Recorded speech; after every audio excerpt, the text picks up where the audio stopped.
Sejam todos bem-vindos ao 4º Congresso Brasileiro de Direito Desportivo, organizado aqui hoje pelo IBDD e pela Atlética, 11 de agosto, SBDD e a Atlética 11 de agosto, foi ato falho aqui. Eu sou Beatriz, sou uma das coordenadoras do GED, Grupo de Estudos de Direito Desportivo, aqui da Faculdade de Direito da Universidade de São Paulo. E o tema da nossa mesa hoje é políticas públicas e o esporte enquanto instrumento de construção social. Eu vou brevemente apresentar os convidados e já passar a palavra para o secretário, que a gente tem a honra de receber aqui, que está com o tempo um pouco mais limitado, então a gente já prestigia a palavra dele. Mas brevemente, a gente tem aqui Sara Hakim, vice-diretora da Escola Superior da Advocacia da OAB de São Paulo, secretária-geral e delegada sindical da Federação Nacional de Advogados, membro do Conselho Universitário da USP, presidente da Associação dos Advogados Trabalhistas do Estado de São Paulo, de 2018 e 2020, mestre em Direito Desportivo pela PUC, examinadora do 16º concurso de magistratura do 41º concurso de magistratura do trabalho em técnica da 2ª região, membro da Comissão de Igualdade da Federação Paulista de Futebol e conselheira da AFP. Temos também Renato Lucas Bragnolo, coordenador de desenvolvimento do esporte no SESI de São Paulo, mestre em gestão do esporte pela Universidade 9 de Julho, com MBA em gestão e marketing esportivo pela Treves Escola de Negócios. Tem experiência em diversas áreas da gestão esportiva, tendo prestado consultoria para clubes de diversos esportes e outras associações desportivas. Cláudio Gana de Souza, pós-doutorando no Programa de Democracia e Direitos Humanos do Instituto Rio Gentio, da Universidade de Coimbra, possui graduação em Direito, mestrado em Direito Processual Civil e doutorado em Filosofia do Direito do Estado pela PUC de São Paulo. Atualmente é professor de graduação da PUC e nessa mesma instituição é também professor credenciado do Programa de Estudos Pós-Graduados em Direito, Núcleo de Direito Desportivo. É membro do Conselho Deliberativo da SBDD e é advogado sócio fundador do escritório de advocacia Gana Carreiro de Advogados. E temos o nosso secretário Marco, que vai começar a abrir a mesa com... Enfim, o que quiser apresentar, acho que o tema tem uma experiência invejável que se alonga no tema da intersecção do esporte com políticas públicas, né? E acho que pode dar... Enfim, vamos falar de abertura como acha melhor, depois a gente passa para 15 minutos de apresentação de cada um dos convidados e abrimos para o debate. Tem algumas perguntas para orientar essa conversa hoje.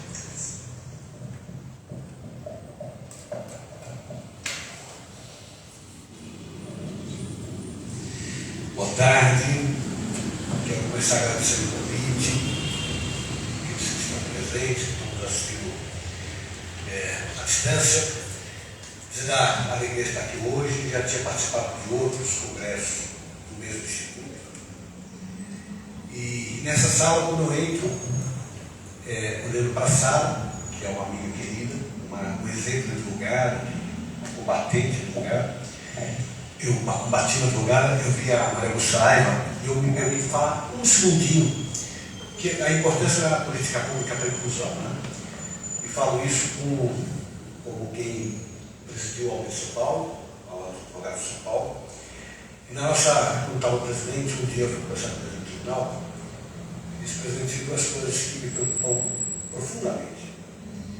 Uma delas é que até hoje, Tribunal de Justiça, até hoje, nós não tivemos uma mulher eleita no Alto Especial do Tribunal de Justiça. O Alto Especial do Tribunal de Justiça são 25 desembargadores e desembargadores, composto pelos presidente, vice-presidente, corregedor, presidente de cada uma dessas exceções, portanto 7, mas a eleição é isso. O que quer dizer que também nunca teve um presidente, uma presidente mulher, uma vice, uma corregedora, nem presidente de uma das sessões público-criminal e privado. Isso aí seria muito importante o tribunal, tinha uma vaga aberta, seria muito importante o tribunal eleger o governo. É uma demonstração de que o tribunal tem preocupação de avançar em políticas públicas de inclusão. E para minha honra, naquela eleição foi eleita a primeira mulher, eu estava na condição de presidente participando da posse dela, e foi a Cristina Zucchi, que tinha no tribunal o título da OAB. Ela estava lá, dentro da OAB. foi a primeira mulher. E no mesmo congresso de São Presidente, tem uma outra coisa que me causa profunda indignação. Existe uma conversa informal, uma conversa onde, presidente, eu ando pelos corredores do tribunal e vejo tantos bustos de tantas pessoas expressivas que ajudaram a construir a justiça de São Paulo. Magistrados, promotores, advogados, todos nomes de excelência, nomes incontestados, mas não tem uma mulher. Nunca uma mulher contribuiu para a justiça de São Paulo, nunca teve uma mulher que pudesse ajudar a construção da nossa justiça. E, presidente, eu vou lhe pedir a permissão a alguém. Nós vamos querer fazer a autorização do primeiro curso de uma mulher. E o presidente autorizou e nós fizemos então a autorização do primeiro curso de mulher, que foi Maria Augusta Saraiva. Então, espero que tenham outras mulheres representadas. E a Maria Augusta, por quê? Nós temos grandes mulheres, temos grandes exemplos. Escolhemos a Maria Augusta porque foi a primeira. Ela se formou aqui, na faculdade de 1902, foi a primeira advogada, fez júri, mas viu que era uma mulher fazendo júri naquela. Mas não que ela passou para se formar. O que significava uma mulher aqui dentro da faculdade, sendo a única mulher em todas as turmas. E eu faço esse registro para cumprimentar as mulheres, o nome da Sara e da Maria Augusta, que está ali a foto dela, por isso que eu me nesse plano. Agora, as políticas de inclusão, né? O poder público tem a responsabilidade da política de inclusão sobre diversos aspectos, mas na visão de que ele deve ser o grande instrumental para fazer com que aqueles que dependam tenham maior vulnerabilidade, que não tenham, por alguma condição qualquer, seja uma condição social, seja uma condição econômica, seja, infelizmente, uma condição de gênero, de raça, enfim, ele precisa de suporte do poder público para que ele possa atingir a plenitude da cidadania. Nós sabemos disso. E quando nós falamos nessas questões, talvez a que mais precisa, e eu vou explicar por quê, seja exatamente a questão da deficiência. Quando falamos para as cidades da violência, semana foi lançado um novo mapa da violência. E quando olhamos a violência, a mulher é sempre a grande vítima da violência, ao lado do idoso e ao lado das crianças. Mas a mulher com deficiência é a vítima maior, porque a capacidade de reação é melhor. A criança com deficiência é a vítima maior, porque ela não tem a mesma capacidade de reagir. A mesma coisa com a pessoa com deficiência com idosa. Então, as políticas públicas voltadas à pessoa com deficiência têm que ser mais intensas. Aí, na secretaria, abre-se o leque para a saúde, para a educação, para o turismo, para a cultura. Às vezes, com incentivos financeiros, às vezes, com incentivos como nós fizemos de uma forma única na cultura.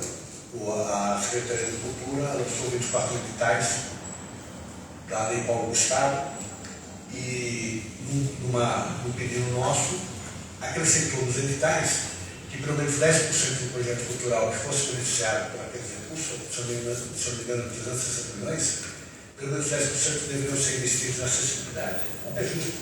Se eu der um pouco que está incentivando a cultura, que seja uma cultura para todos. Todo mundo possa ver. E na área do esporte? Na área do esporte, o Estado vê o esporte como um instrumento potentíssimo de inclusão para pessoas com essa deficiência. Potentíssimo como exemplo, porque, principalmente os jovens, quando vê os grandes atletas, eles têm nos atletas modelos a seguir. E aí, seguindo na área do esporte, eles deixam de seguir outras trilhas, como, por exemplo, os drogas. Que é simplesmente compatível com a situação esportiva. E no Estado de São Paulo, no caso da pessoa com deficiência, nós vemos o seguinte: se não fosse investimento do poder público, não teria participação do povo, porque não há investimento privado no esporte, não tem investimento privado no esporte. Investimento pelos políticos, investimento pelos atletas. Então, o que fez a Secretaria não é nessa gestão, nós estamos simplesmente ampliando. Já havia de gestões passadas, que fez a Secretaria de Educação e Esporte. Primeiro, participa dos paraesportes escolares, a paralimpíada escolar. Nós temos atletas de 11 a 18 anos, inclusive hoje, coincidência final, são atletas, são mais ou menos 1.800 atletas no Brasil inteiro que disputam os Jogos Paralímpicos Escolares. E a delegação de São Paulo, 385 atletas, há 10 anos, esse ano vai ser aqui, é a campeã do Brasil. Esse ano são 385 atletas. A Secretaria não só, junto com a Secretaria de Esporte, não só estimula a participação, mas fornece atletas uniforme, fornece alimentação, fornece hospedagem, e participam de 12 de transporte, né? Uniforme, alimentação, transporte e hospedagem. São 12 modalidades esportivas dos jovens de 11 a 18 anos. Muitos deles saem para a disputa de esporte de alto rendimento. Muitos estavam conosco lá na Paralimpíada, temos saído de outros lugares. Ao lado disso, nós temos jogos despostados, eles Paralimpíadas escolares do Brasil.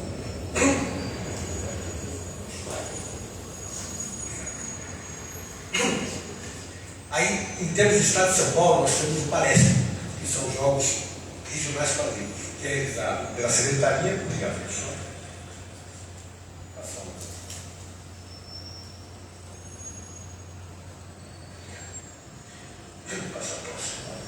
O Paresc, que são Jogos Paralímpicos Regionais, são Jogos Paralímpicos a partir de 15 anos de idade, sem limite de idade, né? É o início do esporte de alto rendimento. Então, junto com a Secretaria de Esporte, nós fazemos. Nós temos algo, nesse ano, algo de 900 inscritos, jovens de todas as idades, iniciando no esporte. Mesma coisa, a Secretaria organiza, junto com a Secretaria de Esporte, organiza a competição, os espaços, patrocina transporte, patrocina alimentação para aqueles que vêm para São Paulo. No final dos jogos finais em São Paulo vai ser agora também, esse mês, a final vai ser os jogos finais vão ser 16 e 17 de dezembro. Vai ser agora, semana que vem, outra semana. São, ao todo, como disse, 900 inscritos nesse ano em 8 regiões. Ao lado disso, para chegar no jovem, nós temos um programa chamado Paralímpicos, que é um programa de capacitação dos professores de educação física. Então, são professores de educação física, alunos de educação física e profissionais que trabalham com educação física. Nós temos algo de 6.500 pessoas capacitadas desde o início do programa, de 2021. E que nós fizemos nessa gestão esse ano, nós potencializamos o programa. Então, só nessa gestão, os 6.000, mais ou menos 4.000 professores vocês foram capacitados desse ano. Nós ampliamos as inscrições para 200, era 40, inclusive de trabalho, hoje são, cada etapa tem 200 professores. As etapas vão na capital, no interior, são presenciais, capital, interior e litoral.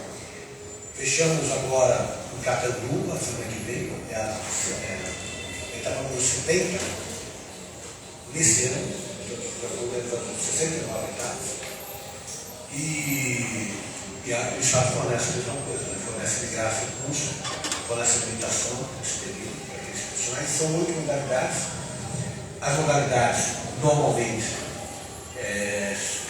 atletismo, goalball. O goalball é a única modalidade para esporte que não tem esporte, não tem olímpico. O goalball é como se fosse uma queimada, né?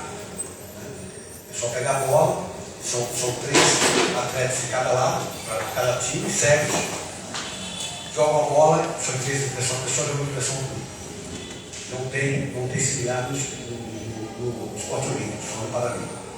Então nós temos o atletismo, goalball, tênis de mesa, natação, bote, ciclismo e vôlei sentado. Às vezes tem uma outra modalidade que sai e entra, porque dependendo do local onde vai ser praticado, às vezes não tem uma quadra para determinada prática, por exemplo, o goalball, então você utiliza outro esporte, mas são sempre outras modalidades. E as aulas para esses professores são aulas teóricas e práticas, para que os professores saibam o que o esportista passa, quais são as dificuldades que ele tem na prática do esporte. Então, por exemplo, bola com gogol. Os olhos são vedados, os professores, eles vão jogar gogol com os olhos fechando. Então, eles descobrem quais são as dificuldades do olho, além da questão técnica. E a ideia é exatamente que, através do professor de educação física, nós alcançamos cada vez mais crianças, cada vez mais jovens. Nessa gestão também, o que nós estamos iniciando, que é um programa articulado do governo do Estado, da escola inclusiva. Então, São Paulo tinha um programa organizado de inclusão nas nossas escolas. Passou a ter, o governador está se surpreendendo em abril, o decreto da escola inclusiva, e uma das vertentes da escola inclusiva é o esporte. Então, o que nós estamos fazendo? Eu estive junto com o ministro, com o secretário de Atividade, secretário de Educação, no Centro Paralímpico, conversando com o Comitê Paralímpico. Nós estamos fazendo uma parceria com o Comitê Paralímpico. Nós vamos começar por 3 escolas, porque 3 não 30, não 3 mil. Porque 3 a gente vai fazer uma experiência. Já o ano que vem, esse programa vai ser assinado agora. Então nós vamos ter o paraesporte sendo praticado dentro das escolas estaduais. Pegamos 3 escolas de periferia em áreas bastante sensíveis, né, e temos vulnerabilidade, começamos por essas escolas, e depois deu certo, a gente passa para a quinta, deu certo, a gente passa para a terceira, para chegar para os escolas de São Paulo, para começar agora esse ano. Isso para o jovem, né? Então, levando o esporte para a escola, participando dos jogos paraescolares internacionais, muito grande, promovendo para esportes regionais, para esporte amador, patrocinando o Estado. Mas sem deixar de ter preocupação com o esporte de alto rendimento. Por que o esporte de alto rendimento? Porque é aquele que vai fazer competição ao alto nível e vai trazer medalhas para o Brasil. E ao trazer medalhas para o Brasil, todos os interesses para as crianças. Então, isso é um ciclo que se completa. Começamos com os jovens, trazendo para o esporte, e tendo ainda um caminho do esporte no esporte do alto rendimento. No esporte de alto rendimento, a Secretaria, praticamente 10% da Secretaria vai investir no time de São Paulo, que é a musa do time de São Paulo. Então, o time de São Paulo hoje, nesse ano 2023, tem 106 atletas de alto rendimento, é o maior investimento do Brasil. Rio de Janeiro agora, esse ano está assinando algo similar. Nós destacamos mais ou menos 6 milhões de secretaria, uma parceria com o Comitê Paralímpico. Então, o Comitê Paralímpico, o que é a obrigação dele? Ele define os critérios técnicos de quem vai receber e define quem são os atletas que vão receber, para que seja técnico, que é a ingerência política na sua. E nós patrocinamos esses atletas. Para ter uma ideia do que isso representa em termos de alto rendimento, e o que isso representou para o Brasil, esses investimentos, que agora esse exemplo é seguido em outros estados. O Brasil, e eu vou falar de uma outra coisa que também ajudou a isso, por essa situação. Nós tivemos agora em agosto, se não me engano, o Mundial de Atletismo, que foi em Paris. E o Brasil, o número de medalhas, o Brasil se tornou a maior potência paralímpica do mundo. Em número de medalhas, o Brasil ficou em primeiro lugar. E número de medalhas de ouro, perdeu para a China por 2 medalhas. E metade das medalhas atletas do Rio de São Paulo. Aí, atletismo no Brasil hoje é a principal potência do mundo.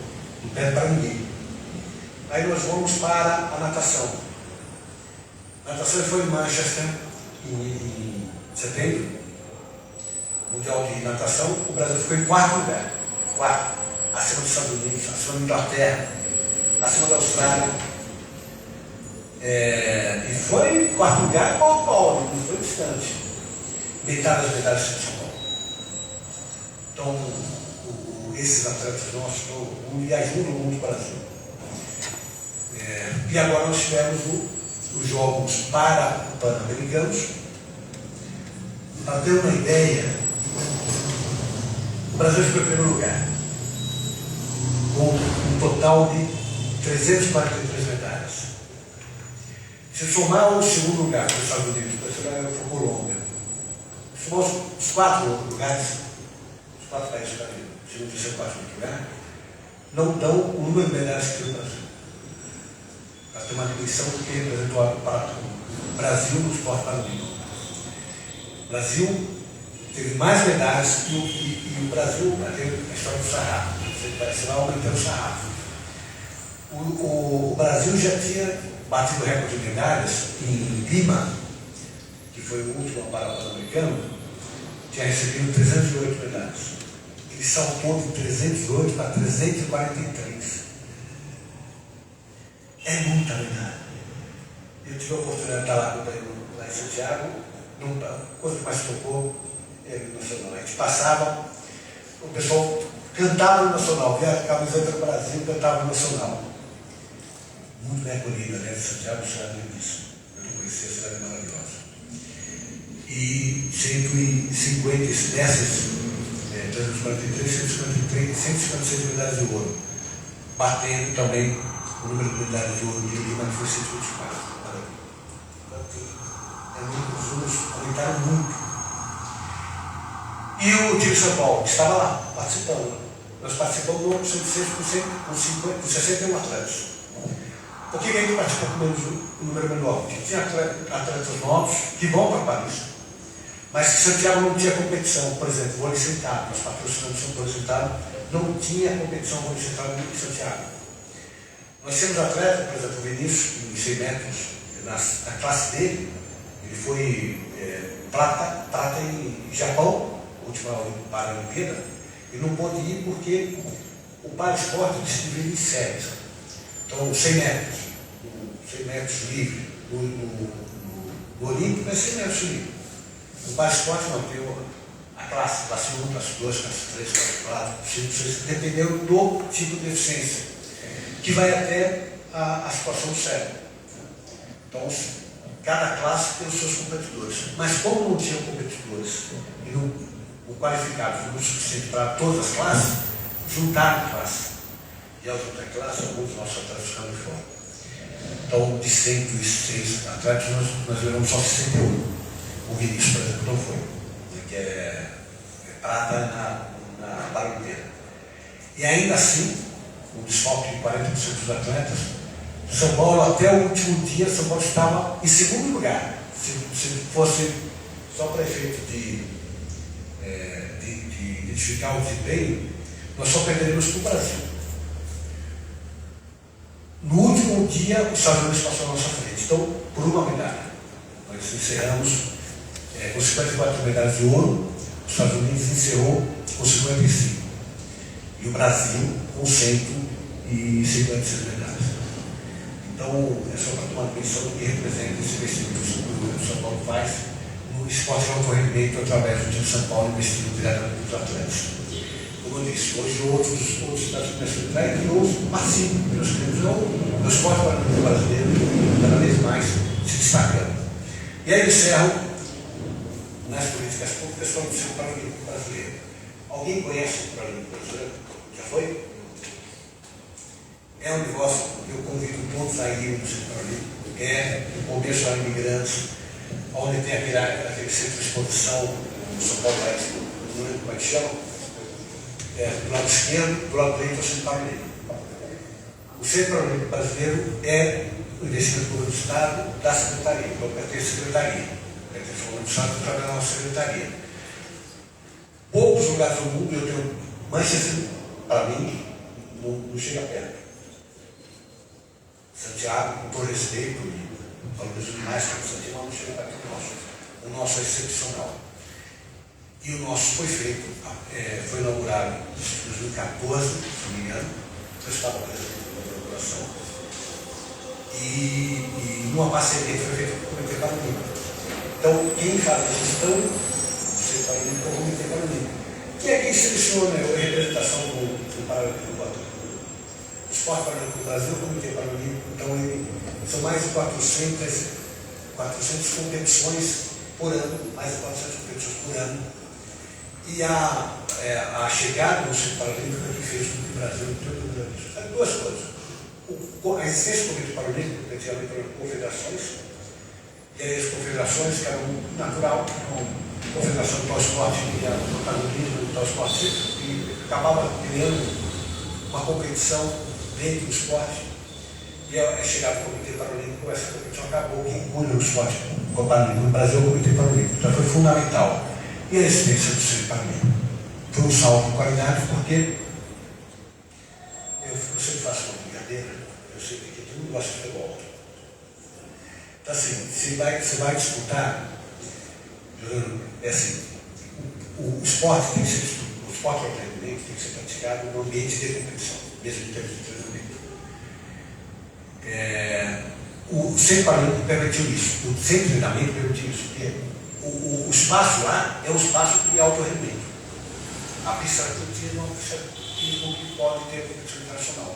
A nossa natação é uma piscina que pode ter competição internacional. E assim por diante. É mais ou menos você disputar uma partida de futebol, treinar em gramado sintético e gramado natural. Que é grande isso, competição de gramado natural. Não tem nem conveniência aqui, né?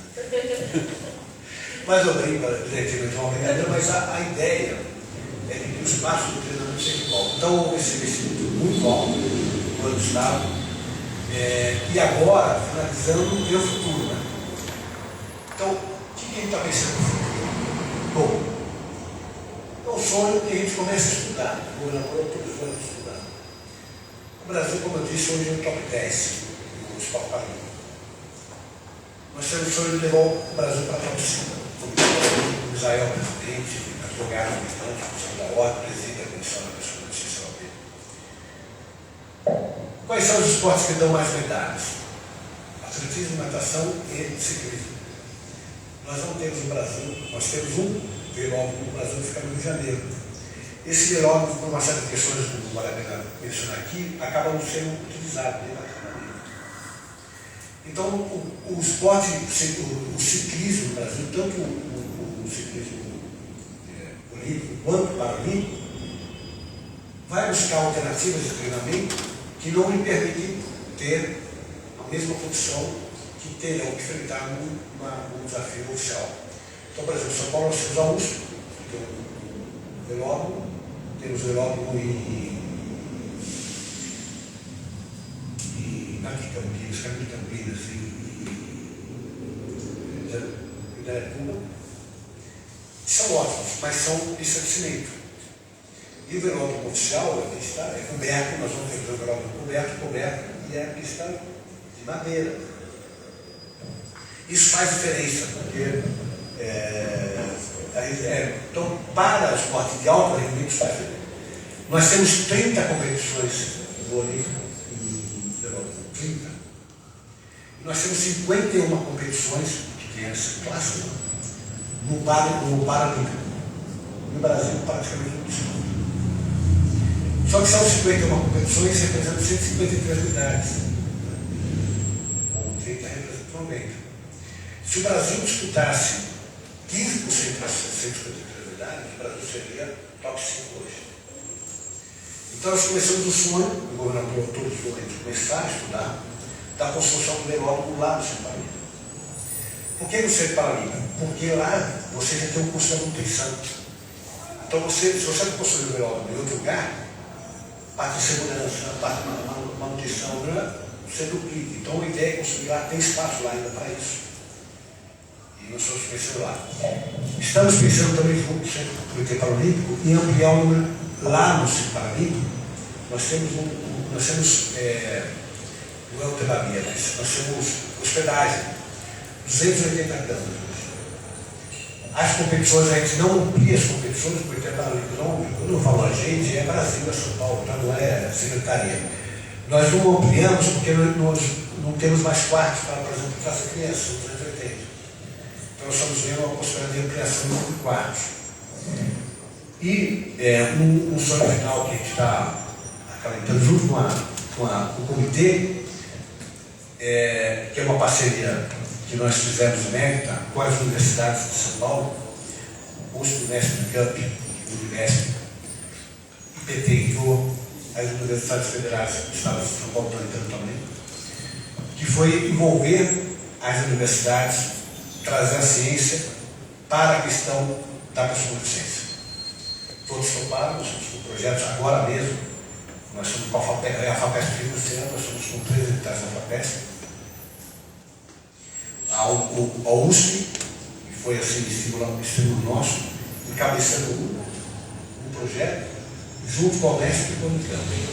Um outro projeto encabeçado pela Unesp, junto com a USP e com a Unicamp. E outro pela Unicamp, junto com a USP e com a Unesp. Então, as 3 universidades, cada uma encabeçando uma, mas trazendo cientistas das outras. O projeto da Unesp tem mais de 50 pesquisadores.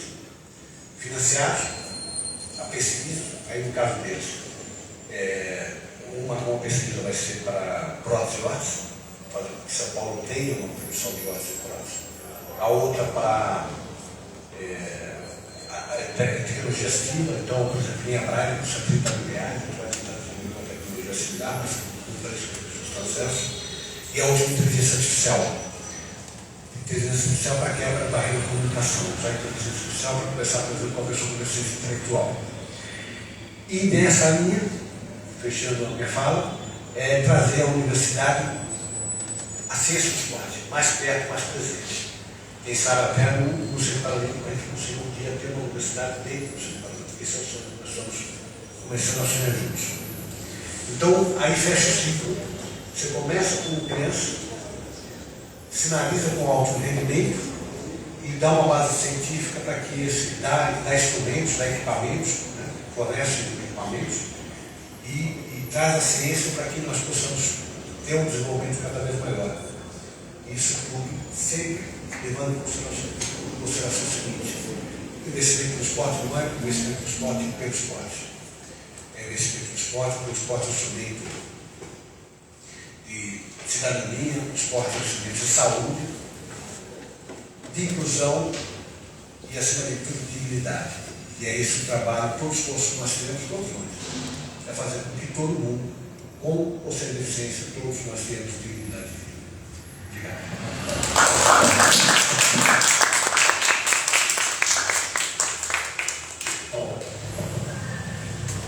Bom, tudo bem. Posso falar aqui? Eu ia fazer uma sugestão para os convidados, na verdade, da gente reduzir um pouco o tempo de fala que estava estipulado para tentar ficar um pouco mais para o debate, na verdade. Então, a minha sugestão é que a gente faça as falas individuais agora de 10 minutos. Eu posso sinalizar quando faltar 5, 2, e nós vamos conversando aqui para não precisar interromper nenhuma fala e a gente ter esse tempo de conversa juntos também com perguntas que possam surgir. Tudo bem? Se quiser começar,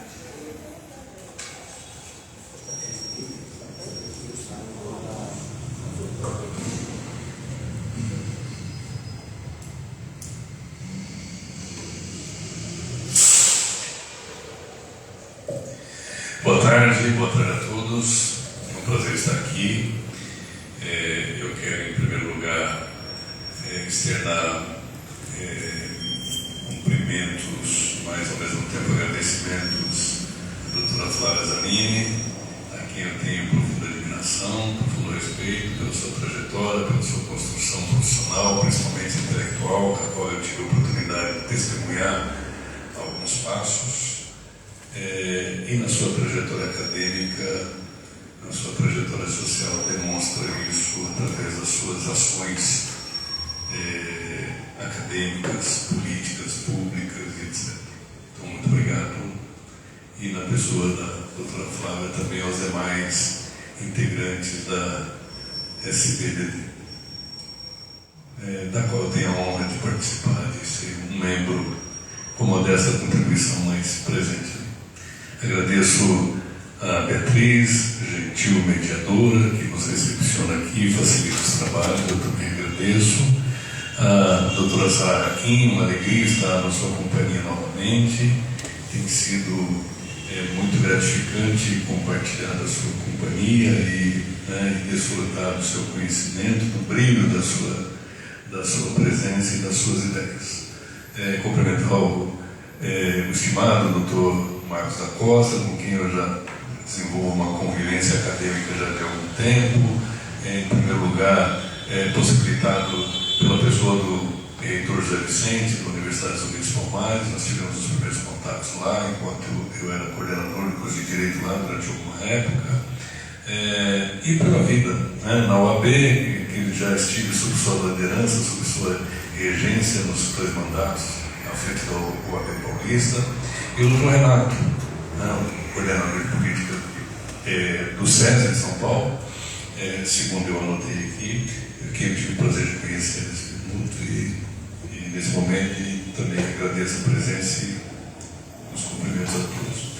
A ideia de falar sobre políticas públicas, numa perspectiva de associação à matéria do esporte como instrumento de desenvolvimento, na verdade de construção social, nos desafia a fazer uma crítica, nos desafia a fazer uma reflexão em torno das carências sociais que são extremamente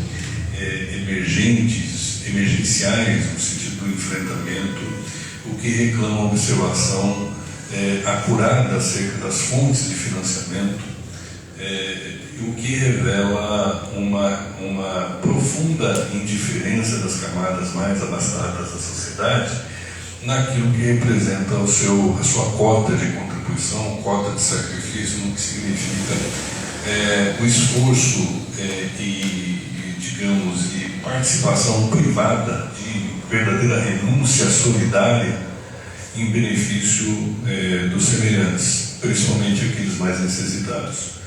A notícia que o Dr. Marcos Acosta traz aqui, enquanto agente do governo paulista, uma importante secretaria, das mais expressivas, que tem colhido resultados notáveis na sua atuação, é de causar profunda repugnância, no sentido de que não encontram um centavo de contribuição, de estímulo de investimento na iniciativa privada. Significa dizer, não fossem as políticas públicas exclusivamente para financiamento dessa atividade, não teria a sorte de colher os resultados tão expressivos que têm sido. Imaginemos então, numa sociedade mais plural, numa sociedade mais solidária, o que isso significaria em termos de universalização desses resultados, e quantos esportistas não estão aí à sombra, esperando que essa realidade mude para que ele possa ter uma atuação. Em termos de depoimento, veja só, os senhores, em termos de locomoção da cidade de São Paulo, eu cheguei até aqui de metrô, e veja só, um acontecimento prosaico do cotidiano me despertou uma atenção e um lamento chegando aqui. Descendo no metrô Sérgio, eu me deparo com uma menina de uns 14, 15 anos, entrando no metrô no sentido norte, portanto, certamente a caminho da estação Tietê, na companhia daquele que eu acho que é o seu pai, e o que destacou a observação dessa menina é que ela estava trajando um uniforme, camisa e calção de esportista, camisa com um brasão do estado de Santa Catarina e com um número ostentando no peito de uma competição certamente de atletismo. Para escolares. O número que ela ostentava era 567. E nessa condição eu observei que ela, do seu pai, certamente uma adolescente, a caminho da estação Tietê. É uma pura especulação, mas imaginando isso, o que é muito provável, uma atleta de Santa Catarina, adolescente, que vem para uma competição certamente atraente do ponto de vista dos seus projetos pessoais no esporte, mas que ao mesmo tempo que vem certamente empreendendo esforços pessoais, o que compromete seu rendimento, certamente veio de ônibus, vai voltar de ônibus, volta para a estação Tietê, certamente vai embarcar de volta, sem ter uma acomodação sequer para ter o seu asseio pessoal, o seu descanso, o seu repouso, ou seja, a sua acomodação, etc. Olha o sacrifício que isso significa. Resultado, não demora e perderemos essa atleta para a vida profissional, nas profissões subalternas, lamentavelmente. O que significa? Significa que a construção social que nós estamos cogitando, ela depende de uma transformação significativa dos mais abrangentes setores da sociedade brasileira. aquilo que representa a temática das políticas públicas. É conveniente a gente fazer uma retrospectiva em torno do surgimento dessa matéria, despontando essa matéria como sendo algo que pudesse identificar as iniciativas que se voltam para as questões sociais emergentes, que despontam aí na realidade da vida social por questões de emergência, por questões de calamidades, por questões de transformação social, tecnológica, assim. Então, a alocação de recursos públicos para situações casuísticas, periódicas, transitórias, etc., que na verdade não é bem assim, né? Afinal de contas, o Estado contemporâneo ele se instala, ele se institui com o propósito de atuar exclusivamente naquilo que interessa a satisfação das necessidades públicas. Portanto, é a ação de governo. Portanto, é a administração de recursos públicos na satisfação das necessidades coletivas, né, visando, portanto, garantir aos indivíduos a dignidade da pessoa humana como sendo o bem de todos. Do que nós conhecemos da história das políticas públicas, ela nasce, lamentavelmente, num contexto de confronto bélico, né? Não bélico, mas político, na esteira da Guerra Fria, onde iniciativas sociais organizadas em organizações não governamentais passam a contar com recursos públicos para a produção, identificação de demandas para a gestão pública e para políticas e etc. Ou seja, mecanismos de verificação de inteligência voltados para as demandas mais sensíveis do tecido social e que importam na intervenção do Estado em termos de distribuição de riquezas. O que remete à verificação do conflito permanente, profundo, em termos político-ideológicos. O confronto entre as ideias da liberdade, primado essencial do liberalismo, com a igualdade. Agora, para isso é necessário que nós avancemos em termos de desenvolvimento espiritual, desenvolvimento cívico, para que os indivíduos se sensibilizem naquilo que é a necessidade coletiva do desenvolvimento de todos, como sendo fator de construção e de elevação da qualidade de vida universal. Afinal de contas, se todos tiverem melhores condições de existência, o nível de qualidade sobe. É o que no dito popular, o Dr. Marcos da Costa fez uma referência que sobe a régua e sobe a régua para todos. Nós não temos essa sensibilidade e, em termos coletivos, em termos comunitários, isso é difícil de disseminar enquanto cultura, o que exige exatamente essa envergadura da educação a partir dos primeiros momentos da vida dos cidadãos. Então, o que nós entendemos é que no esporte, lamentavelmente, o que a gente se depara é com uma postura do maior consumidor do esporte, que é aquela de buscar a sua participação em termos numéricos, né? Em termos do tecido social, que busca a sua participação como um coadjuvante passivo. Vai no tempo da ocorrência das disputas esportivas, e isso atende a sua necessidade espiritual de entretenimento, pessoal, de satisfação e etc., e volta passivamente para o seu lar. Não se cogita nesse tipo de postura a sua militância, ou seja, a praxis social, no sentido de interferir, ter uma participação política nos desígnios da administração dessa atividade, que é uma atividade econômica e nesse aspecto que tem tanta disputa. Postura semelhante é do fiel de qualquer credo religioso, que tem uma vida religiosa, tem uma prática religiosa, que vai ao templo religioso e nessa busca de uma administração dos seus conflitos espirituais, volta para casa mais aliviado e também não interfere na administração da gestão da sua instituição religiosa. Né? Portanto, são administrações que podem a exemplo do que nós temos notícia, desmandos, desvios, corrupção, violência, mas que não toca na necessidade primeira desse consumidor, que se limita, portanto, a uma postura passiva de receber o seu produto imediato. Nós precisamos reverter isso, e para reverter o nível de compreensão política, e que, num segundo momento, por conta dessa elevação da consciência, elevar para a ação, para a prática, talvez a sociedade civil seja mais eficiente em termos de conduzir os nossos gestores públicos no sentido de adoção de políticas públicas mais eficientes para enfrentar, atender as demandas da gestão das diferenças sociais, né? Então, nesse aspecto, então, é que eu acho que nós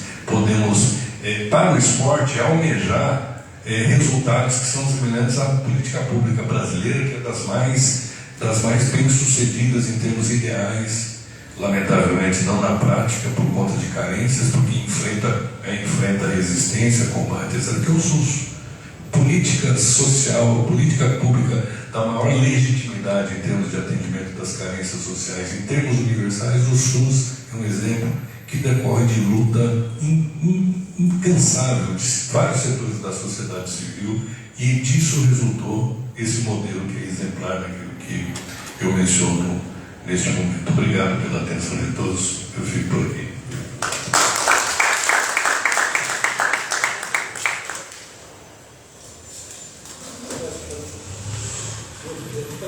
Acredito que o secretário já está se despedindo, né?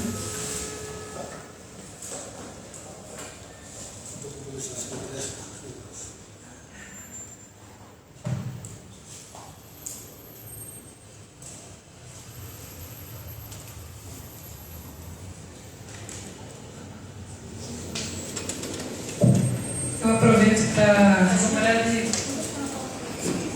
foto, né?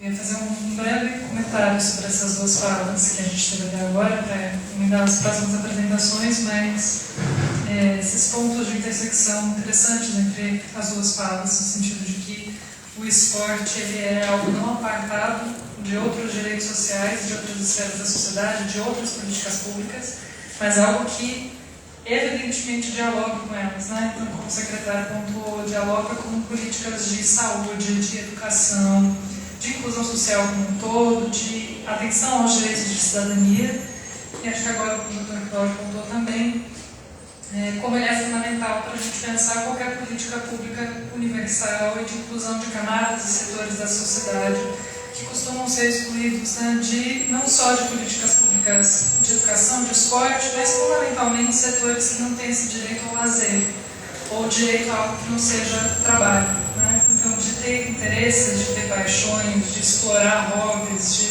e acho que também, quando a gente fala de esporte, é um tipo de direito que eu gosto de voga também, né?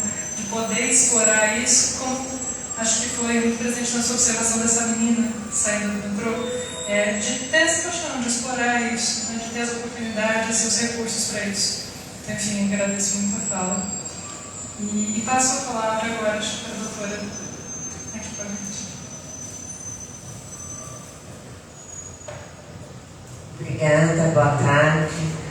Eu vou ser muito breve, porque eu quero mais escutar aqui todos. Eu estou aprendendo já muito estando aqui e quero, portanto, congratular a SBDD pela iniciativa da criação desse painel com esse tema específico. Isso eu acho que já é um passo de bastante relevância para trazermos à baila esse tema que é realmente pulsante e necessário, né?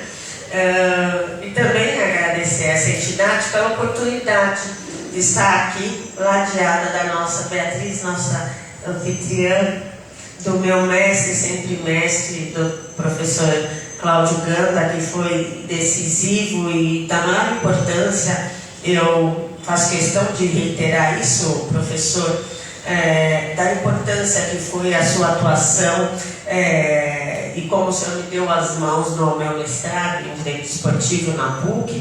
Isso foi realmente muito significativo e nós estamos falando também sobre isso, porque esporte também é educação, também é possibilidade de ascender e de ter um espectro maior, não é? Para a sociedade, para a cidadania.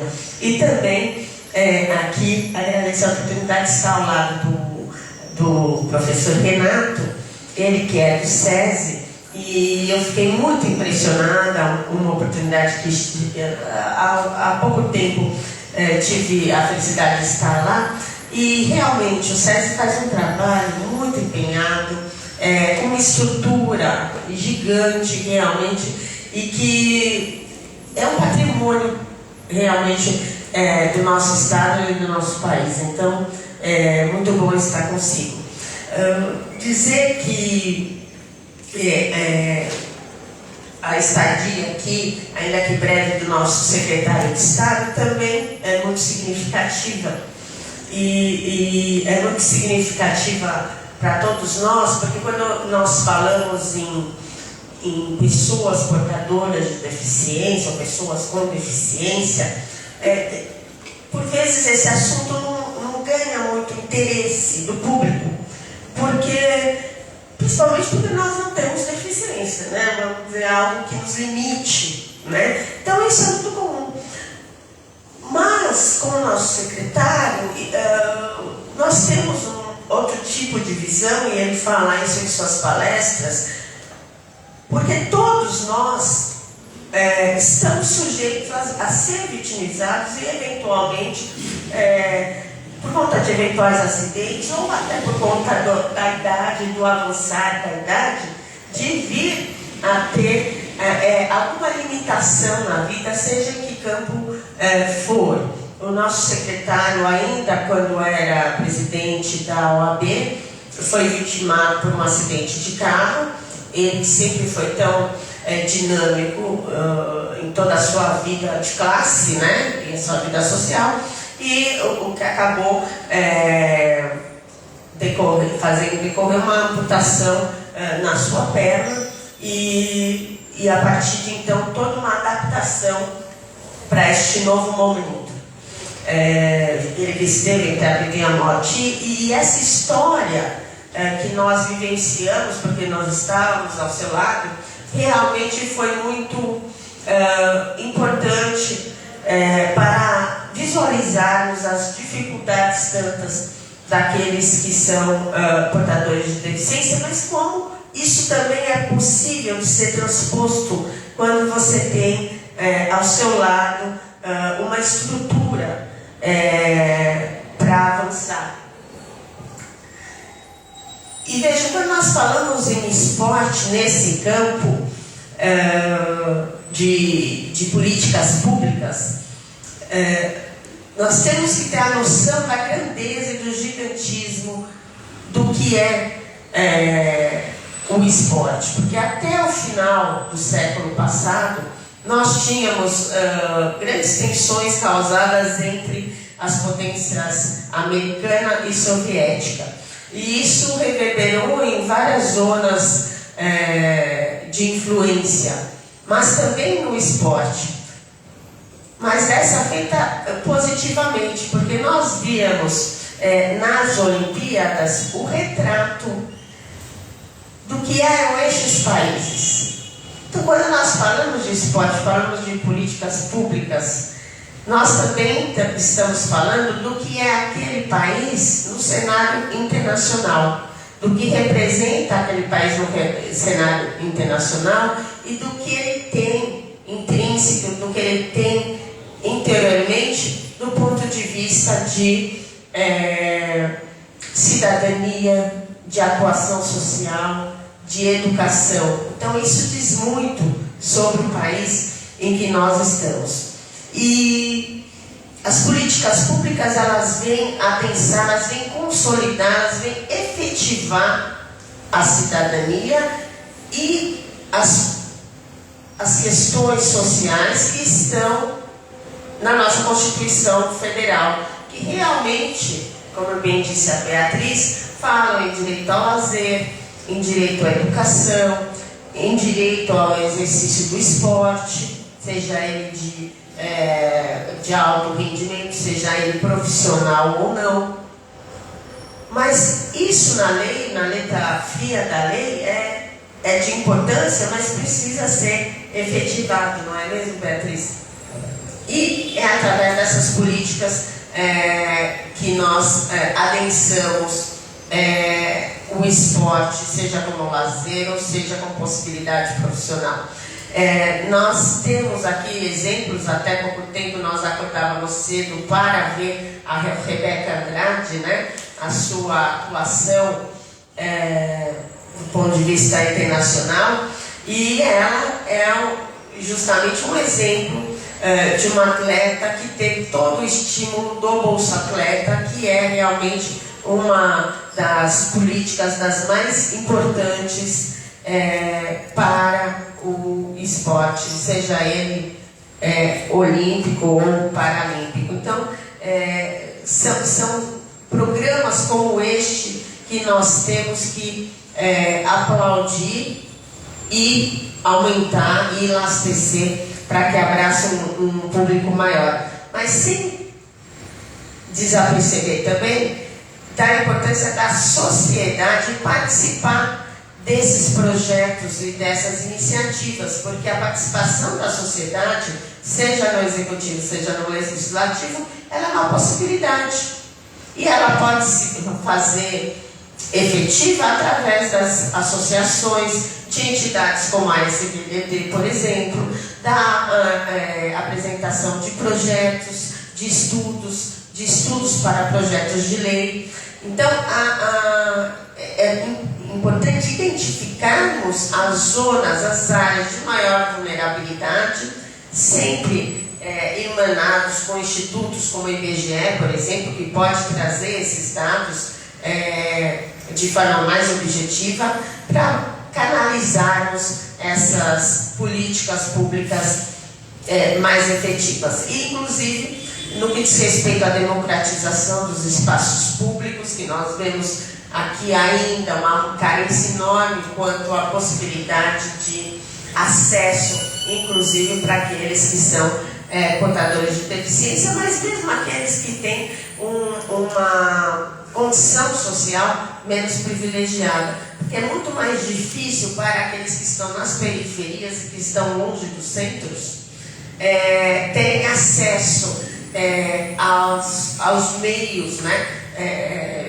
de esporte como lazer ou como profissionalizante, como alto rendimento. É por isso que eu ratifico a importância do trabalho do SESI, por exemplo, que ele se espraia, não é verdade?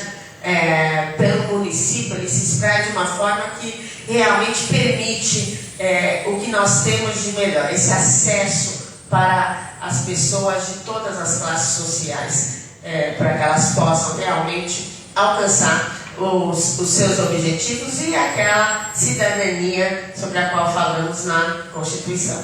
Muito obrigada.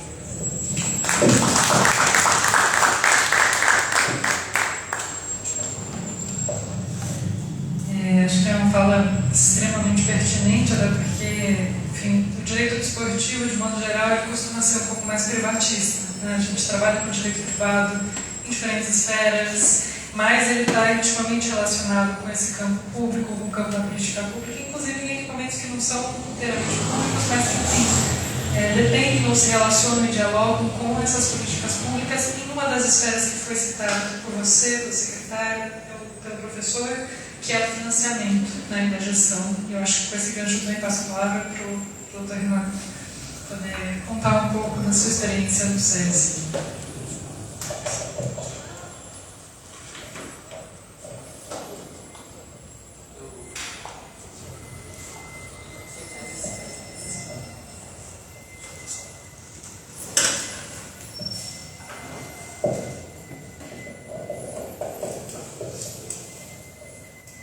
Bom, primeiramente boa tarde a todos. Muito obrigado aí pelo convite. Estou bastante honrado em estar participando desse momento. Minha primeira participação em um congresso voltado para o direito esportivo. Um agradecimento especial ao colega Vinícius Morrone, que foi meu colega no mestrado em gestão do esporte alguns anos atrás. Muito gratificante revê-lo e nos revermos numa posição de congresso, de debate, onde a gente pode expor aí um pouco do que a gente estudou e do que a gente fez no dia a dia. Agradeço também aos colegas da mesa, é um prazer conhecê-los nesse espaço, no blog, doutora Sara.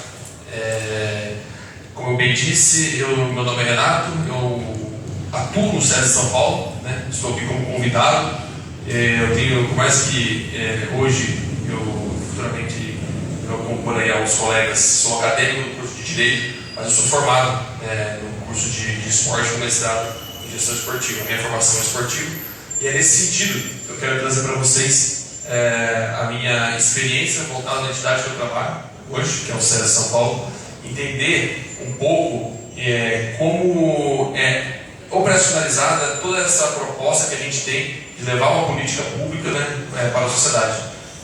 O Serviço Social da Indústria, ele é uma entidade de âmbito nacional, é uma entidade que foi fundada por um decreto em 1946, isso foi atualizado em 2008 no seu regimento, e ele é uma estrutura bastante atuante, parceira da indústria, claro, nos ramos aí da sociedade.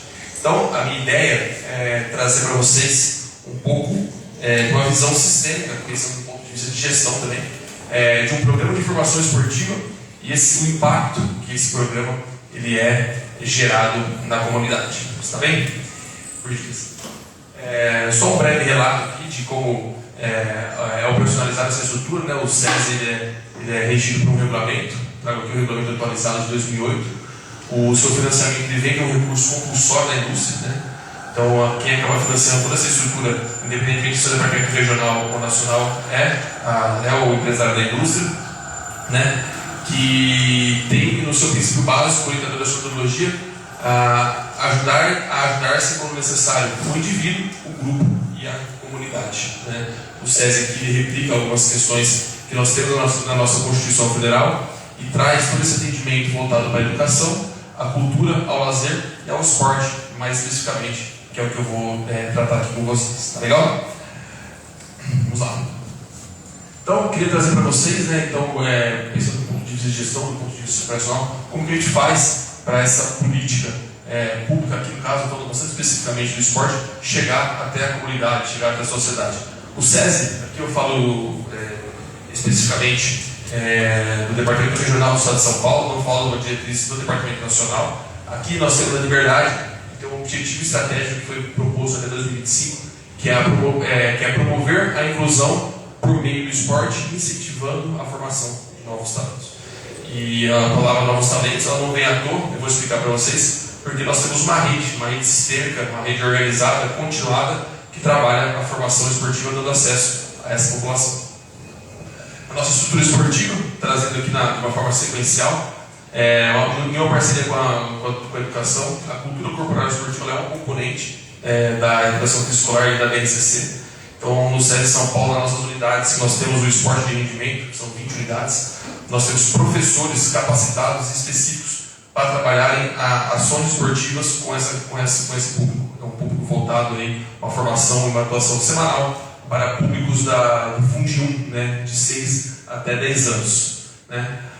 Aqui tratando agora do nosso programa esportivo, nós temos o programa Atleta Futuro, um programa consolidado aqui no estado de São Paulo, um programa que já foi transferência metodológica em base nacional. Hoje ele é muito mais atuante no estado, um programa que leva aí a 32 anos, que dá condições, né, de um acesso democrático ao esporte. Então a gente consegue, desde os 6 anos de idade, até os 17 anos de idade, fazer, né, promover essa estrutura para que aquela criança, aquele jovem tenha acesso de forma igualitária no esporte. Isso está dividido nos nossos 53 centros esportivos do estado de São Paulo. Isso vai dos 6 a 17 anos. Aqui, um pouco mais específico, né, a gente começa a trabalhar um pouco mais a questão técnico-esportivo, né, nosso programa de treinamento, né, que atinge também de 10 a 17 anos, onde aquele garoto, né, aquela garota, ele passa a ter um nível de especificidade um pouco maior de uma modalidade que ele tem a condição aí de se desenvolver tecnicamente. Né. Hoje o SESI São Paulo trabalha com 25 modalidades olímpicas da formação ao rendimento esportivo. Quando eu falo de rendimento esportivo, eu falo de atleta contratado, acima de 20 anos, e também 9 modalidades paralímpicas, todas com atletas contratados. O esporte paralímpico também é uma das frentes do SESI. O rendimento esportivo, quando eu lá falo um pouquinho da parte esportiva aqui na TLP, né, na treinamento a longo prazo, aí os 14, 15 anos, quando o atleta começa a ter um nível de especialidade na sua modalidade. Então a gente começa a aprofundar esse garoto.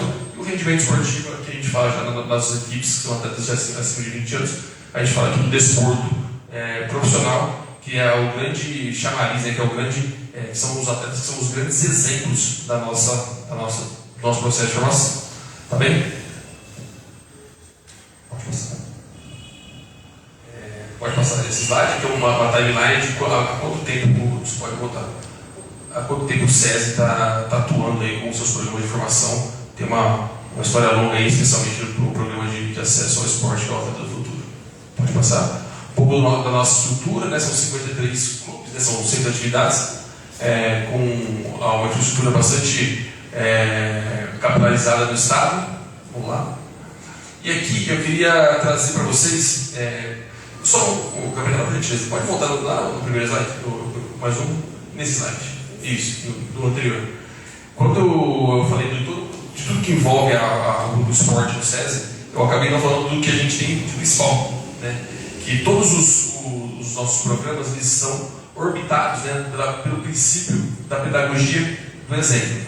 Aí, por gentileza, voltando naquele slide, a pedagogia do exemplo é um princípio, né, de ações de transformações pessoais e sociais que são intrínsecos em nossos atletas. Então, toda a condição que os atletas, que são os nossos grandes exemplos, eles passam para essa garotada, isso envolve ação, isso envolve envolvimento do atleta no acompanhamento em caso de algum tipo de problema que venha a ter, e o nosso programa se aproximando também dos atletas como exemplo dos alunos da escola, especialmente no CC.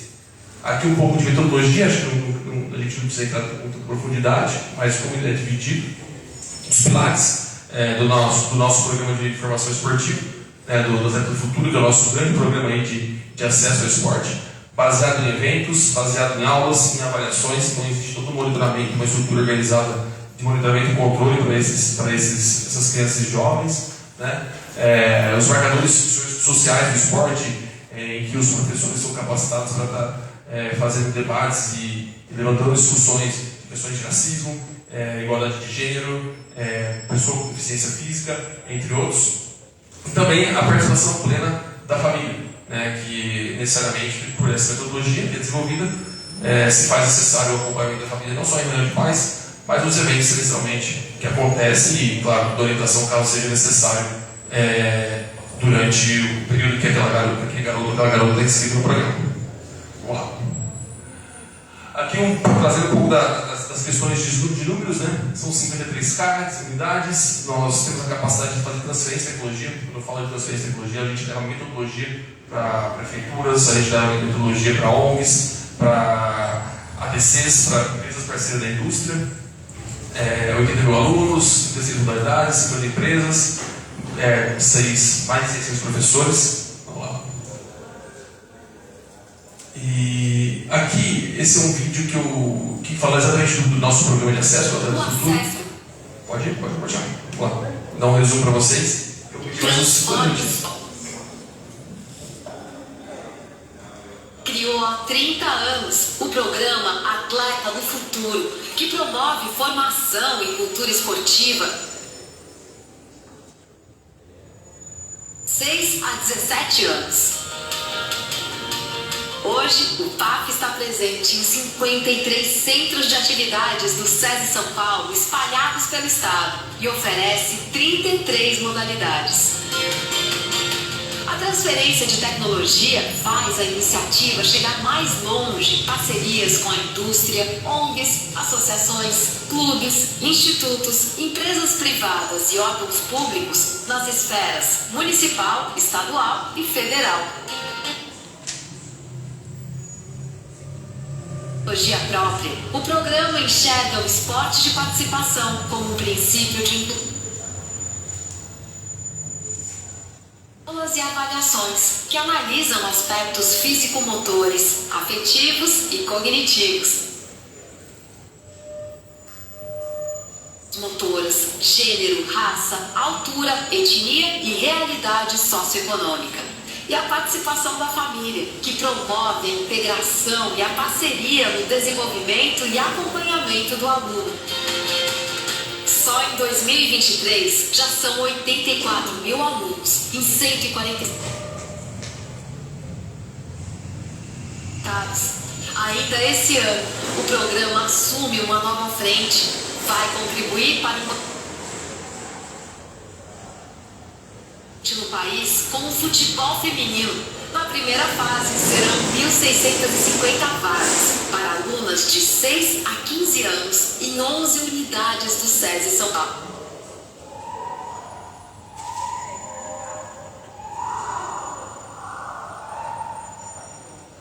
Pronto. Um pouco do resumo, né, o programa da arquitetura. Acesso ao Aqui no final, estendendo um pouco ao que é o programa, né, um projeto muito especial que trata a questão da igualdade de gênero no esporte, em que o SESI está investindo na democratização e no acesso ao futebol feminino. Futebol feminino, isso. Então hoje nós já começamos o nosso programa, pode passar, em 11 cidades do estado de São Paulo, pode passar, então, em 11 cidades do estado de São Paulo, e em menos de 3 meses, por gentileza, nós já alcançamos aí 1.472 meninas, né? Era muito comum, principalmente nas fases iniciais de acesso ao esporte, que as nossas crianças e jovens elas faziam turmas mistas, né?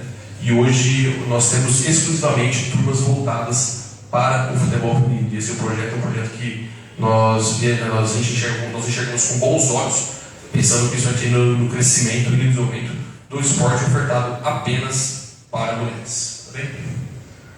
Aqui já finalizando, aquele segundo nível, né, do nosso programa de treinamento esportivo, que tem um foco mais voltado para a detecção, desenvolvimento e promoção de talentos esportivos. Esse é o segundo momento, pode passar. Pode passar esse vídeo. Não precisa, nosso esporte de alto rendimento, que vem com a proposta aí da promoção da pedagogia do exemplo como um princípio social. Então, todo investimento nessa cadeia que a gente considera que é uma cadeia sustentável do esporte, em que o SESI ele investe na formação até o rendimento, sendo que esses atletas, esses nossos atletas que são atletas profissionais contratados, têm sim, dentro da sua atuação, uma atuação de cunho social para ser exemplo para os mais jovens. Pode passar. Aqui um pouco do nosso cenário. Então, todas as modalidades que nós investimos, nós temos o esporte profissional, e no Olímpico e também no Paralímpico, com atletas contratados. A questão da pedagogia do exemplo, pode passar. Alguns dados curiosos nos próximos slides.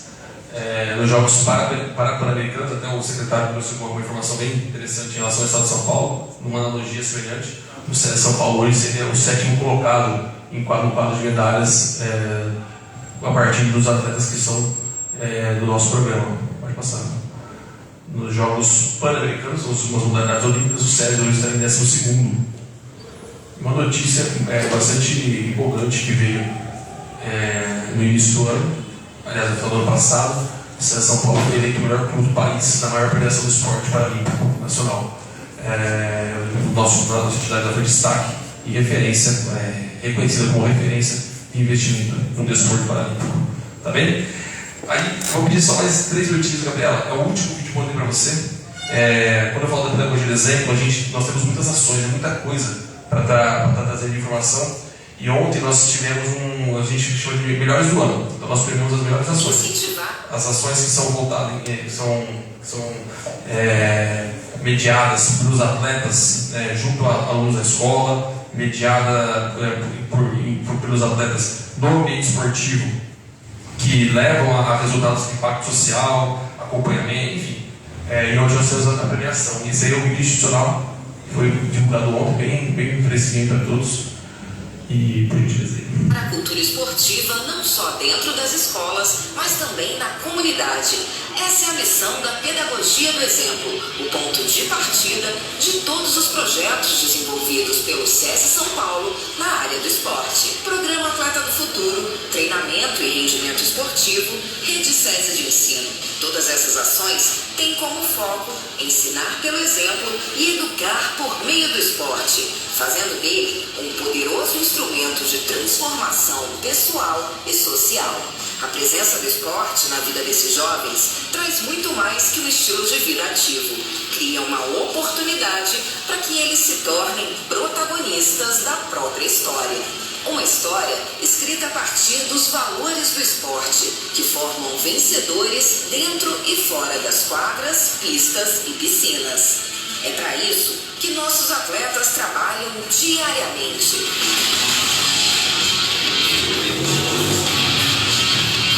Seguimos firmes com o nobre propósito de transformar cada vez mais vidas com o esporte.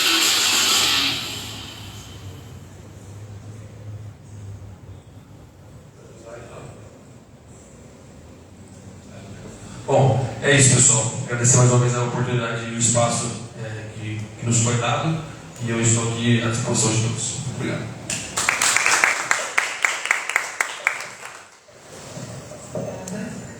Eu vou perguntar para a organização se os convidados da próxima vez já chegaram, se a gente pode conversar mais um pouquinho. Eles chegaram, mas dá para... Só para fazer um encerramento, então. Tentar passar aqui. Acho que eu vou fazer só então, uma fala com esses pontos comuns e a gente vai se encaminhando para o encerramento para dar espaço para a próxima mesa. Uma das coisas que, na verdade, eu tinha pensado em perguntar, e depois vai dar para a gente explorar aqui, mas podemos conversar um pouco a respeito, é que eu acho que em todas essas falas a gente pode pensar numa das políticas nacionais que estão sendo pensadas para o esporte atualmente, que é essa iniciativa do Ministério do Esporte do Governo Federal em pensar uma política para futebol feminino.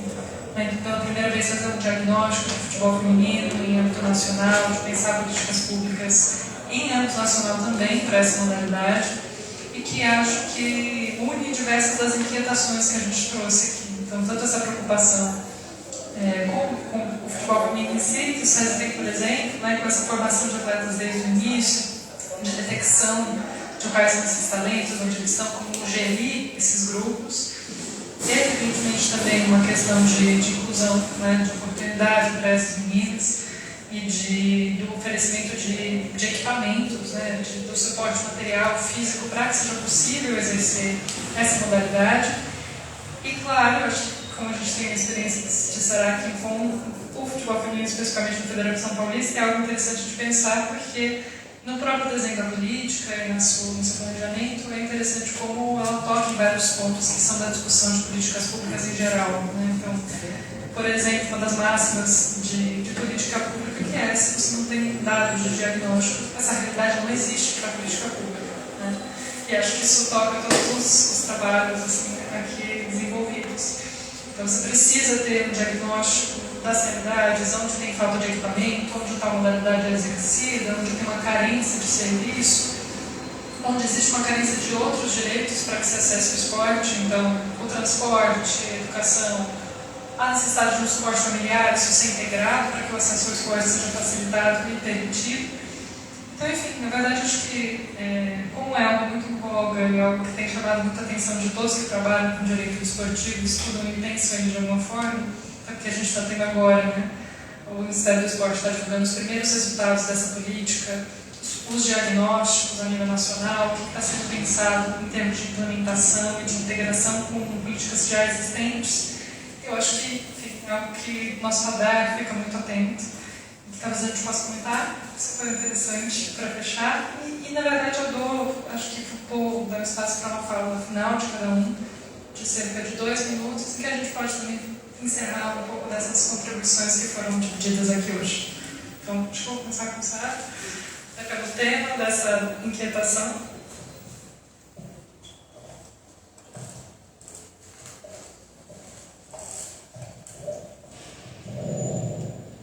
Bom, Beatriz, o cenário do esporte feminino aqui no Brasil ainda realmente carece de muitos avanços. Nós temos visto, inclusive no futebol profissional, no esporte profissional, aqui falando mais especificamente do futebol, uma série de incongruências, inclusive nos contratos de trabalho das atletas, uma série de,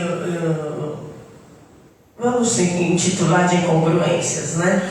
E de inobservância de normas que deveriam ser implementadas, inclusive por grandes clubes, né? Só que veja o fenômeno. Mesmo essas atletas, elas não querem, elas inclusive pedem para que as entidades, Ministério Público, até o sindicato da categoria, não interfiram. Porque se houver algum tipo de interferência, esse equilíbrio tênue ainda pode ser ainda mais maculado e agravado. Então veja que elas mesmas ficam intimidadas e inibidas de avançarem por conta de todo esse contexto em que o futebol feminino se encontra. Veja que logo que no início do direito desportivo, em que eu trazia à baila essa questão das diferenças salariais e das premiações entre o futebol feminino e o masculino, sempre me falavam, Sara, mas é porque você não entende, sabe? Porque o futebol masculino ele tem muito mais patrocinadores, ele tem mais público, então aquelas colocações todas para justificar o injustificável. E quando eu questionava, tudo bem, quando nossas meninas estão, assim como também os jogadores do futebol masculino, representando o Brasil, representando o nosso país, o que justificaria então, porque agora já não estamos mais falando de patrocínio, essa diferença absurda entre as premiações? E aí se fazia o silêncio, né? Eu que era desentendida, não havia mais nenhuma resposta. E recentemente, agora há pouco, no ano passado, nós tivemos um avanço que é muito emblemático, que eu não posso deixar de falar aqui, que é uma class action, uma ação coletiva que foi interposta pelas meninas do futebol americano no Poder Judiciário e que foi conhecida uma class action em que elas pediam igualdade salarial e de condições de trabalho, porque não é só a questão do salário, também a questão dos centros de treinamento, de todo o seu entorno, dos médicos, dos fisioterapeutas, e elas que lá nos Estados Unidos tinham mais premiações que os homens, mais público, um público ainda muito maior do que o do futebol masculino, mas eram preteridas em relação a essas questões. Foi uma ação muito corajosa, que ela só por ser conhecida já transformou a realidade em muitos países, outros, né, que passaram a equilibrar essas relações, mas que há pouco foi objeto de um reconhecimento, de um acordo, de uma conciliação e que redundou numa indenização de mais de 150 milhões de reais para as atletas que ao longo deste tempo foram preteridas e discriminadas em seus salários e as suas condições de trabalho, e ainda com o compromisso de que haverá igualdade salarial aqui ao longo do tempo, num curto período, num determinado período. Então, nós temos que enfrentar essas questões, inclusive trazer esse olhar do poder público para essas questões. A nossa Constituição, que inclusive em relação às mulheres, ela traz essa questão das igualdades, do trabalho de igual valor, quer dizer, e que nós temos que, como eu disse no início, tornar efetivo, porque tudo que que está na nossa Constituição de 88, que realmente é das cartas mais magníficas e mais belas do mundo,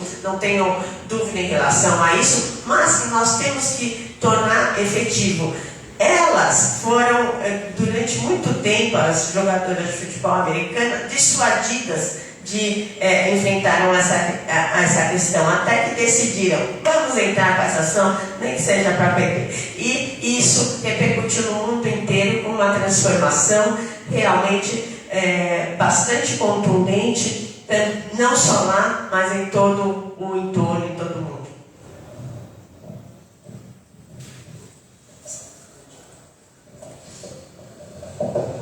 Bom, especialmente em relação a essa diretriz, essa nova proposta aí, trazida pelo governo federal, nós, enquanto SESI São Paulo, fizemos um acordo de cooperação técnica junto ao governo, né, de uma proposta de comum acordo. O SESI, por ser uma entidade aqui, né, uma entidade de prática do esporte, que está nesse ecossistema, vai ser uma entidade que vai fomentar o esporte. Como eu comentei, esses números são números de 3 meses, eu tenho certeza do potencial de escalabilidade de um projeto como esse. E nós acompanhamos essa diretriz por meio desse acordo, em que haverão trocas, especialmente no nosso caso de acesso, a questão da formação, do como lidar com esse público. Né? Eu comentei há pouco aqui que o futebol no Brasil, essencialmente, é uma cultura masculina. Né? Eu trouxe aqui a informação de que, eventualmente, nos nossos subprogramas de formação, existe a questão do misto. No caso do futebol feminino, que é um ponto de partida, é o início, nós temos outras modalidades, é uma proposta voltada essencialmente às meninas. Então, as meninas têm que jogar com as meninas. Né? Ela não tem que pedir força com o menino, independentemente da idade. Nesse espaço, nesse cenário, nesse contexto social, que ela acaba se empoderando, vendo as suas perspectivas, né, se encorajando para conseguir ter um alcance dentro do esporte, dentro da vida, enfim, o roteiro que ela vai construir da sua vida, né, independentemente de julgamentos de uma sociedade. E o SESI, a nossa entidade como prática, ela vai fazer essa oferta, então eu vejo com bons olhos. Gostaria de trazer um número importante e legal também das nossas modalidades de rendimento, que é o momento que a gente contrata, né? Saindo aí dos 20 anos da Lei Pré, quando a gente contrata. Hoje, com o futebol feminino, futuramente, mas hoje nós temos toda a modalidade masculina, um profissional tem uma modalidade feminina profissional. Então nós temos o basquete masculino, basquete feminino, vôlei masculino, vôlei feminino, polo aquático masculino, polo aquático feminino, das categorias profissionais, que também entram nesse roteiro aí da pedagogia do exemplo. Né? Então, uma garota, ela vê uma atleta do polo aquático ser medalha de prata nos Jogos Pan-Americanos do SESI, ela tá se vendo. Com 12, com 13, com 14 anos, não consegui falar da linha de treinamento para você ver interno, mas é nesse momento que ela consegue se enxergar e ver, unir, né, e enxergar as suas possibilidades. Então, eu vejo com bons olhos. Acho que o futebol, por ser um país praticamente de uma monocultura, né, esportiva, ele, com essa estratégia traçada pelo governo, ele passa a ser um carro-chefe que deve, e eu aposto que deve vir para outras modalidades, a gente cada vez mais aí manter esse equilíbrio de gêneros no esporte. Beatriz, eu vou não responder exclusivamente para você, mas eu vou me voltar para você, já que você fez a proposição, propôs o questionamento. No meu modo de ver, se trata de uma questão estrutural, de modo que, mesmo dentro da temática de políticas públicas, eu prefiro encarar como sendo uma questão de Estado, uma questão de opção política. E tem a ver com a definição, digamos, deliberada, portanto, politicamente, do papel do Estado. Nesse aspecto, o que cabe ao Estado fazer. E nós encontramos essas derivações porque o Estado nasceu para cumprir o seu papel essencial de proteger a liberdade, nisso entendido. Proteção à propriedade, proteção à liberdade, no sentido de evitar a fraude o roubo e o homicídio. Fora disso, o Estado está usurpando na visão tradicional liberal. Né? Significa, então, que o Estado tem que se limitar a isso. Quando a gente fala de políticas públicas, não estamos falando de um Estado totalmente divorciado dessa visão engessadora. É um Estado social. O Estado social nasceu por demandas que eclodiram na vida social. E é um aspecto, um fenômeno global. Né? As guerras mundiais demandaram a intervenção do Estado na vida econômica e isso o Estado nunca mais tirou o pé desse tipo de intervenção, de atuação, que fez, então, uma reformulação dos postulados ideais do liberalismo. Mas veja que isso é muito, digamos, confortável a propósitos de uma minoria, de uma elite que é privilegiada, e que por conta disso a realidade de exploração da miséria não muda. O que significa exploração da miséria? É a manutenção do status quo que mantém alijado da consciência da realidade, de uma visão consciente da realidade, a massa significativa, mais expressiva da população, da sociedade. Não interessa ter um cidadão que seja consciente das suas circunstâncias, porque isso dificulta a apropriação e a manutenção de privilégios. O papel do Estado nessa intervenção econômica e social faz com que ele seja promotor de benefícios que se traduzem em benefícios de ordem material. Então, distribuição da igualdade material, né? Ou uma promoção da igualdade material, sem necessariamente uma elevação do espírito dos indivíduos, que é o que reclama o professor Álvaro de Melo Filho.